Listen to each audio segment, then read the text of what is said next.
perubahan, maka ini bukan sekedar perubahan pemimpinnya. Sering kita temukan hari ini, yang memegang kekuasaan adalah juga pengusaha di bidang yang sama.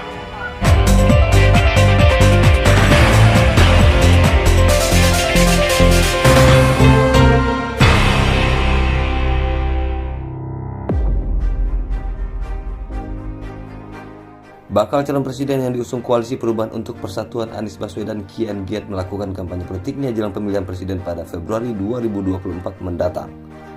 Dalam safari politiknya, Anies menyoroti pertumbuhan ekonomi, banyaknya pengangguran, tidak meratanya pendidikan, dan susahnya mendapat pelayanan kesehatan, dan tumpang tindihnya pejabat dan pengusaha saat berpidato dalam acara Dola Kebangsaan di Bandung beberapa waktu yang lalu. Assalamualaikum warahmatullahi wabarakatuh.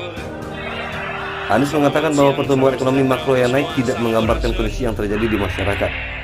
Ada kelompok yang merasakan kesejahteraan dengan lompatan besar, namun lebih banyak kelompok yang tidak merasakan. Angka pengangguran naik menjadi salah satu faktor tidak menurutnya kesejahteraan.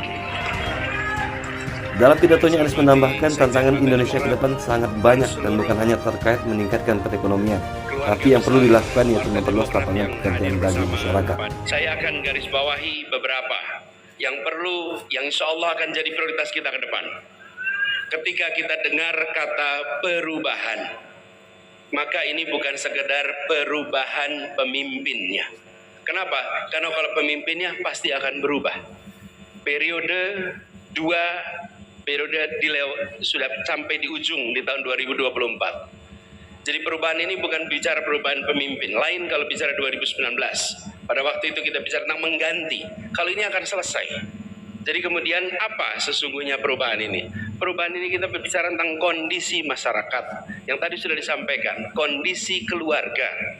Bila kita lihat misalnya hari ini. Satu, saya ingin bicara kebutuhan pokok yang diperlukan oleh masyarakat. Kedua, yang tadi disampaikan, lapangan pekerjaan. Ketiga, pendidikan berkualitas hingga tuntas. Keempat, pelayanan kesehatan. Empat hal ini kita akan masuk pada pertanyaan sederhana. Apakah kebutuhan pokok hari ini harganya murah atau mahal? Murah atau mahal? Mau diteruskan mahalnya atau dirubah? Nah, itulah perubahan. Perubahan bicara tentang mengubah dari kebutuhan pokok yang mahal menjadi murah. Kita bicara lapangan pekerjaan. Kita punya banyak pekerja tapi kurang pekerjaan. Di negeri lain banyak pekerjaan, kekurangan pekerja. Pertanyaan, apakah sulitnya lapangan pekerjaan mau dilanjutkan atau mau diubah? Dilanjutkan atau diubah? Diubah. Itulah perubahan. Begitu juga dengan pendidikan. Pendidikan berkualitas hingga tuntas. Yang PR-nya masih banyak. Kita lakukan perubahan di situ. Sama dengan kesehatan yang tadi persis diceritakan. Betapa banyaknya rakyat kita ketika mengalami sakit datang ke rumah sakit bukan jadi sembuh tapi jadi miskin. Yang diperlukan datang ke rumah sakit pulang sembuh, bukan pulang menjadi miskin.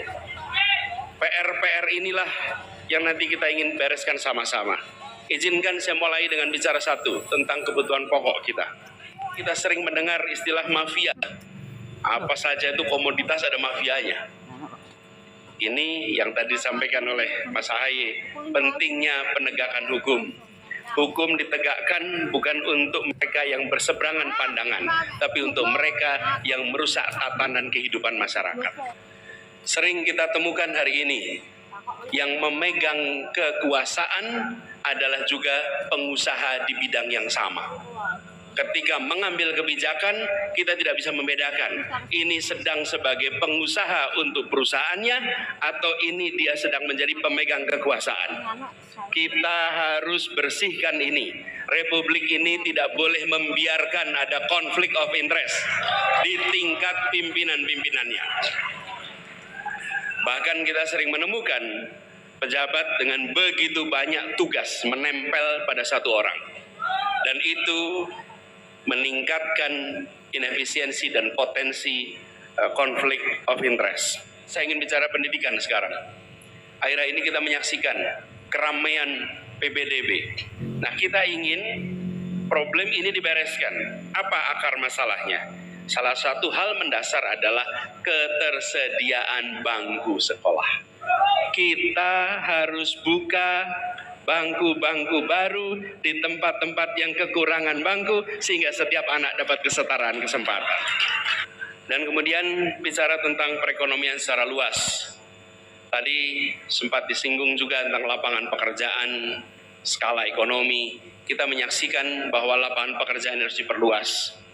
Yang kita butuhkan lebih jauh adalah satu, mendorong sektor mikro dan kecil untuk berkembang lebih luas. Caranya menelisik semua regulasi yang menghambat tumbuhnya yang kecil.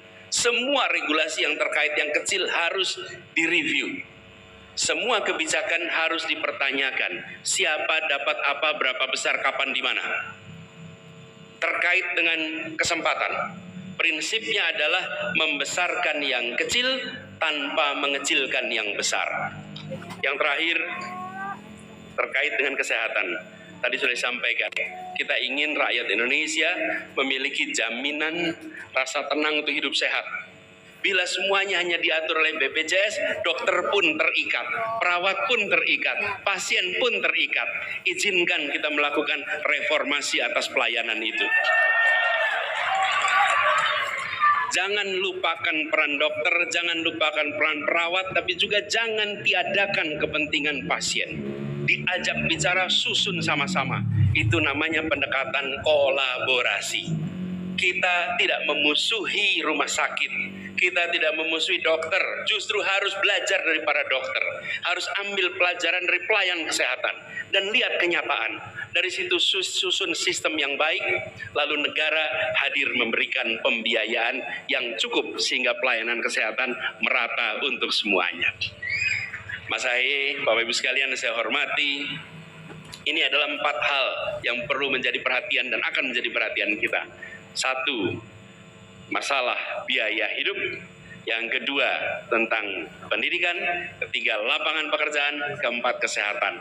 4 hal ini yang insya Allah akan menjadi agenda pertama dan terutama untuk kita bereskan di 5 tahun ke depan bila kita diberikan amanat untuk bisa memperbaiki yang sudah ada hari ini. Terima kasih, kurang lebih mohon maaf. Assalamualaikum warahmatullahi wabarakatuh.